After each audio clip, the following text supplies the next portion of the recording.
In this episode, we will talk about how to mimic human metabolism in mice. For example, neurons, glia. Let's talk pharmacokinetics for antibody development. Following the transplantation of hematopoietic cells. Let's talk how to test if your drug induces a cytokine storm.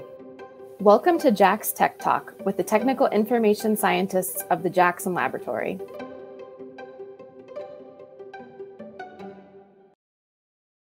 Welcome to JAX Tech Talk with the technical information scientists of the Jackson Laboratory. Today, in this special rewind episode that we titled as Let's Talk About Your Questions, we actually compiled some of these excellent questions that you have asked in the last few episodes. And we actually put together all of this, and this will have questions from various episodes, various different topics. So you might be having something that you are interested in or something that is new to you. Enjoy the rewind video that we prepared.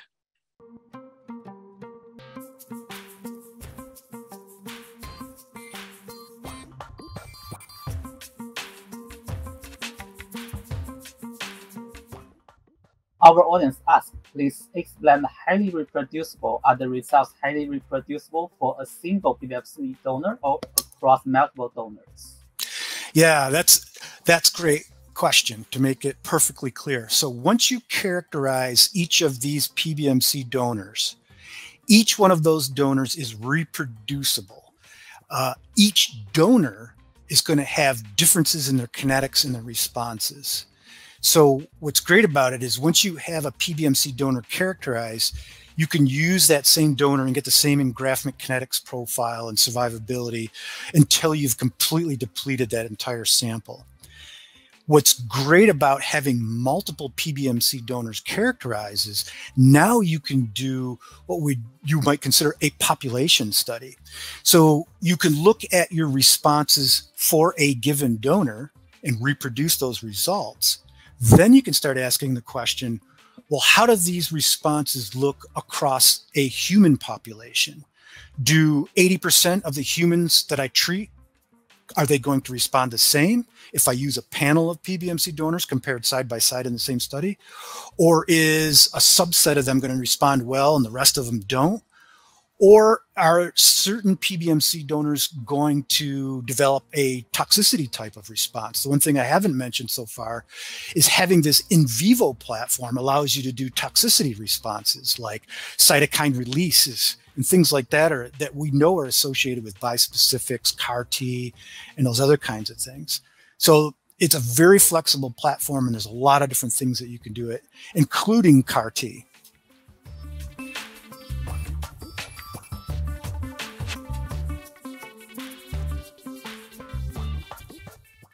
The first question here, Prabir, what is the typical GVHD study duration in this context?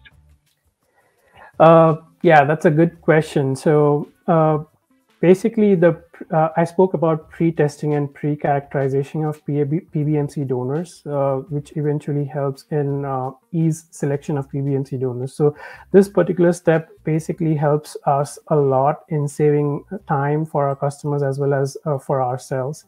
And this eventually helps us to complete any study. I would say on an average, the time to completion is around 35 days, which is one of the best in the industry. So that's the kind of timeline that we can always commit to our customers who are coming to us for their GVHD needs.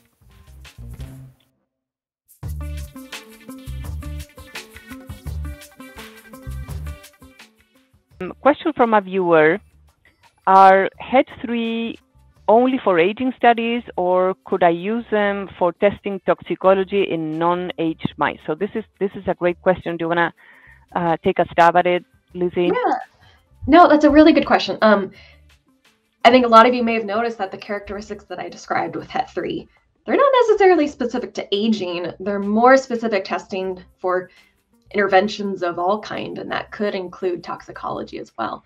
So HET3 mice have historically been used for aging, but that's not to say that that's the only use for them. So particularly to toxicology, as you all probably know, toxicology, a lot of researchers are using either outbred mice, or they're using sort of a standardized F1 hybrid. And so you do want some diversity in your toxicology studies, once again, to sort of better model the human population and make sure that you're not only going to be targeting a subset of people. I really think Het3 could sort of fit the bill for a lot of these in terms of they've got a moderate level of diversity, they're reproducible, and they're easy to work with. And I think that's going to make them applicable for a lot of research applications. And now that they're available sort of off the shelf from the Jackson laboratory, I'm really excited to see what other people are starting to use with them. I think there's a lot of potential applications. So yeah, that's a really good question. How do you compare? And I know you and I did an episode on diversity outbred. So Yeah. how the question is, please compare and contrast Het3 mice with diversity outbred mice. Would you like to talk about that briefly? Yeah. No, really good question again. So diversity outbred mice, probably primary difference is, at the face level of how they're produced. So diversity outbred mice have 8 founder strains instead of the 4 that's seen in Het3. But I would say more importantly, those 8 strains were bred together and then they're maintained as basically an outbred strain, a complicated outbred strain, over many generations and many years. So you have consistent breeding of DO mice to other DO mice. And this creates a population that has, I'd say, more segregating alleles, more allelic diversity, and really higher resolution if you were to do something like a QTL mapping study. So let's say you found a particular variant that is causing your phenotype of interest. You might use DO mice to try and identify that and figure out what that gene is, what that variant is. I would say one complication with DO is that they can be a little bit challenging to work with. A lot of people have been using them for aging studies, and you can have issues with aggression over time in the males in particular. So I know that's been a challenge in terms of housing them long term. So and overall, I also heard that some of them have difficulty breeding as well, depending on the genetic composition. Mm-hmm. Whereas from what I heard you say, the Het3s are more sturdy overall, are more like your regular colony management with nothing, no specific challenges, right? Exactly. Yeah. So I would say, one thing I always try to get across, I do a lot of this kind of outreach for diversity models, is that more diversity is not always better. So, if you're trying to choose between them, if you have a specific need for the most diverse model, yes, diversity outbred would be a really good way to go, especially if you want to do some kind of genetic analysis. But if you're looking more for just like a robust, diverse model that you can use over years, that's going to be easy to work with, Het3 might be the way to go. So it's always a little bit of give and take, and always kind of depends on, what you plan to do with these mice and what your overall goals are. I'll also add that, we're all here to help. If you have issues or need help sort of deciding which diversity model might be good for you, you can always reach out to our tech support group, and either myself or anyone on our tech support team can sort of help point you in the right direction for your specific research.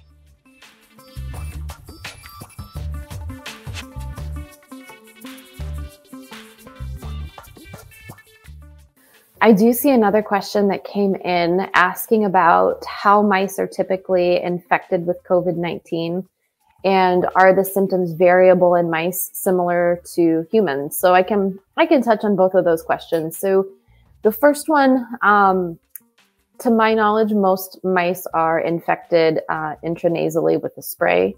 I'm sure there are other ways that researchers are infecting mice, but it does have to, the SARS-CoV-2 virus does have to come in contact with those epithelial cells where the ACE2 receptor is. And then are symptoms variable in mice similar to humans? Like I said, the symptoms are going to be very similar within strains, especially the inbred strains, just because they're genetically identical. But as we start to look across different strains, I think we'll see some variability in symptoms, as we see with Nadia Rosenthal's work and crossing to different genetic backgrounds.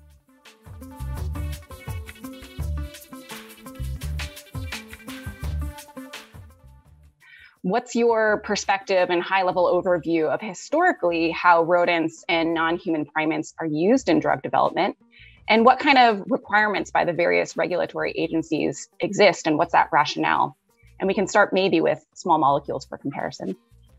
But just to give you a general overview of how the regulatory landscape was shaped in the, I would say, the previous millennium almost.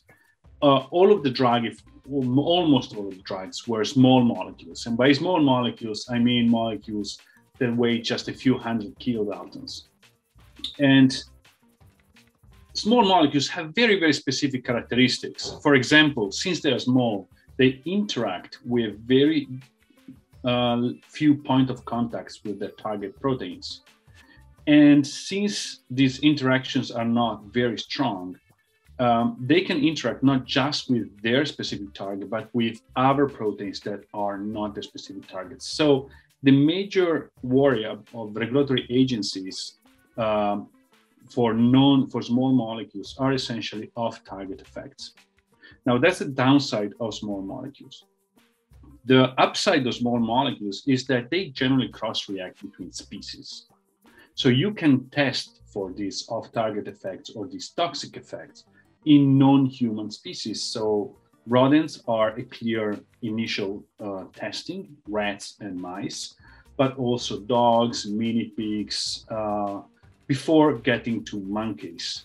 And the regulatory agencies focus on what is called a relevant species for drug testing. And in the case of small molecules, relevant species can really be varying species. So the general regulatory landscape calls for at least 2 species to be tested. And we have a lot of experience in how to do that. Now, this might be completely different for large molecules, which are completely different molecules, as you know. Yeah, absolutely. So for large molecules, as you mentioned, you've been working with antibody developers for several years. Why is there a stronger interest in developing antibody-based therapeutics as compared to, historical small molecule strategy? And how is that reflected in the regulatory landscape? That's again a great question, because large molecules on the surface, they are much more difficult drugs to develop. They are large molecules. The large molecules are more difficult to manufacture than small molecules. Their bioavailability might be much more problematic than small molecules.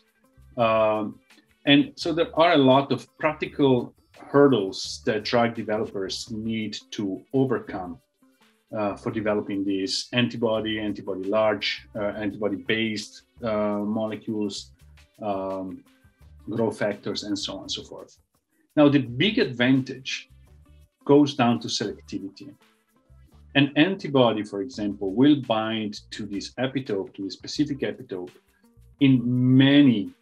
with many different parts. So many different binding site specifically. And therefore, its specificity compared to a small molecule is exponentially higher. And you don't have to worry about non-specific events, or you have to worry much less about non-specific events, to the point that the major worry for most of antibody-based therapeutics these days are, for example, on target of tumor events. So they bind to a specific protein, but not on the site where it should be bound. Now, the flip side is that since they're so specific, more often than not, animal models do not express a target that is recognized by these drugs. Rodents share about 85% of genes among gene homology with humans, and this is not enough. And therefore, rats and mice are very often out of the game for the development of these therapeutic antibodies. Now, as I mentioned before, the FDA requires that in vivo experiment should be done in relevant species. And that's where non-human primates really come in very strongly, because since they share such a high level of homology in the genomic sequence and in the protein sequence as a consequence, very often they are the only non-genetically modified model that expresses a protein that is recognized by the antibody. So there's a yin and a yang, right? It's easier to develop, it's easier to manufacture, right? You don't, and not to manufacture, but we know how to manufacture it. So, but on the other hand, it's more difficult to develop in vivo specifically. Are those humanized mice or humanized rodents ready to completely replace non-human primates in this process? The short answer is no. No, they're not ready. There are many reasons why they're not ready. But I would say the main reason is because these are tools that are still in development.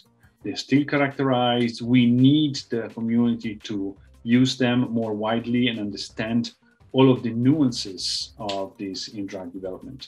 But what they can do so far, I think, is to definitely reduce the number of non-human primates that might be used in research. So, for example, if you use humanized mice early enough in your discovery pipeline, in the drug discovery pipeline, and you remove the toxic liabilities before you get into monkeys, you might focus then all your resources only on the drug candidates that really have a good chance of not being toxic, but being effective.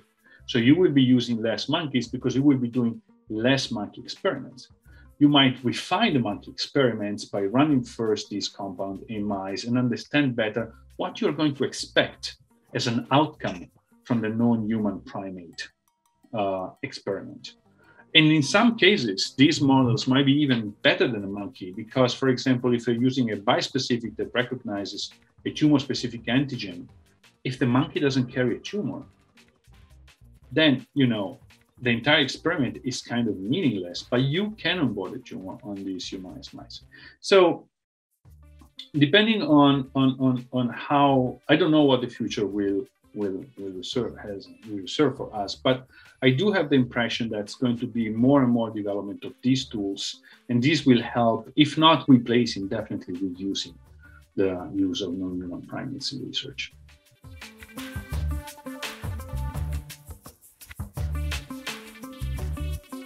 We have a question from one of our viewers. What might the role of journals be in supporting randomization and bias reduction?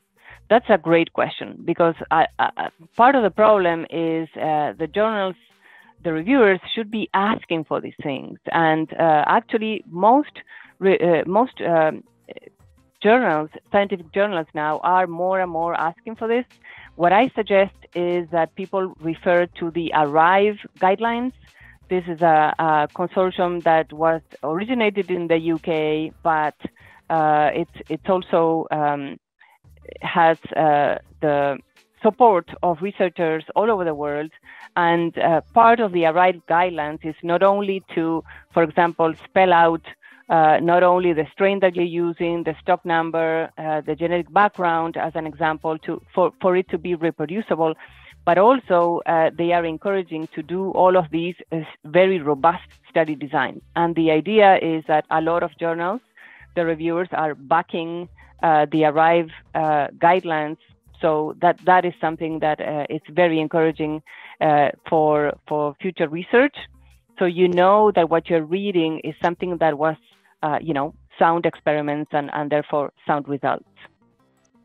Another question that came in is, can you give us an example of how JAX trains their techs to aim maximum reproducibility on preclinical studies? Sure. So basically, for any given test that we use in an efficacy study, let's say is a rotarod to look at motor coordination, then what we do is give our technicians groups of mice, and they are blinded to the groups of mice that we know that have problems, a phenotype of problematic locomotion. Let's say it's an SOD1 ALS strain, and we also give them non-carrier controls, or wild types, if you will. And these are strains that are very well characterized. We know exactly the natural history, so we know how they would perform at any given age. So we give the technicians these two sets of mice. It could be even treated and untreated. And until they don't demonstrate that they can get the readings as expected, then we don't allocate those technicians, into actual efficacy studies. So there's a very rigorous training programs that have to be updated every year, and that is a way to make sure that technicians are actually reading the phenotypes with less bias as possible. Of course, they are. The mice are randomized and the technicians are blind to what they're getting. So that is just an example, but I mean, they are trained on every single assay in a similar way. It's until they cannot demonstrate what controls and the disease phenotype are supposed to do blinded, then, they just cannot participate in further studies.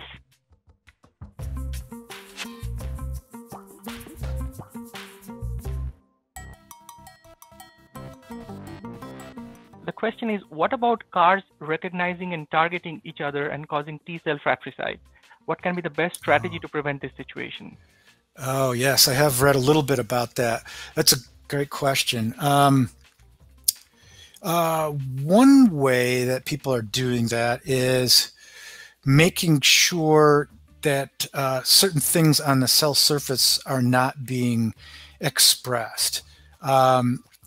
And so they're doing certain knockdowns of certain populations so that these T cells can't recognize those other cell populations. People are also taking a look at this. We're talking about, so far we've been talking exclusively about autologous CAR T types of therapies, but there's also what's called off-the-shelf therapies. And so people are genetically modifying beyond what we've already talked about, but also talking about ways of preventing, like if you take T cells from another patient and putting them into a new patient, then we got to worry about graft versus host disease again. But knocking down class 1, class 2 molecules, anti-CD52, all kinds of different therapeutic approaches. And also looking at things like suicide genes, so to make sure that if there's any kind of runaway proliferation of these T cells, you could come in with a drug treatment and deplete these T cell populations. So it's an exciting time for the field in terms of what people are thinking about and different approaches people are taking.